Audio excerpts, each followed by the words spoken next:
ঠান্ডা লেগে তুই কোন দল ফেলি না দেশের মধ্যে টেবল পিপলে আছে তুই হ্যাঁ কোন দল ফেলি না যে তো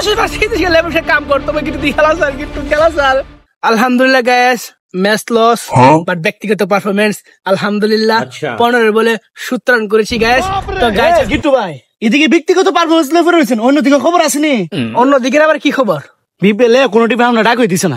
এবার আমি গিট্টু টেপ টেনিস প্লেয়ার আমার বিপিএল ডাক দিবেন কে যা বড় বিকুবটা আরে ভাই এই বিপিএল হে বিপিএল না টেপ বল বিপিএল ভাই টেপ বল বিপিএল হ্যাঁ টেপ বল বিপিএল আপনি কোন দলই ফান নাই মিয়া ওরে গিট্টু চি ঠান্ডা লেগে তুই কোন দল ফেলি না দেশের মধ্যে টেবল পিপলে আছে তুই হ্যাঁ কোন দল ফেলি না ওরে গিট্টু রে গিট্টু তুই এখনই খেলা স্যার তুই এখনই খেলাছে না তুই লেবার বিষে যা তুই কম্বিনা যা গানা যা কেনিয়া যা সুমালিয়া যা তুই যে তো লেবার সে কাম করতো কিন্তু তুই খেলা স্যার গিট্টু খেলা স্যার হইছে ভাই হইছে মন খারাপ করে না হইছে না হন একটা কথা শুনে রাখ গিট্টু ছাড়া যেমন ঠান্ডা লেগে জমতেছে না তুই কেমনিও গিট্টু ছাড়া টেবল পিপলে জমতো না বাপ রে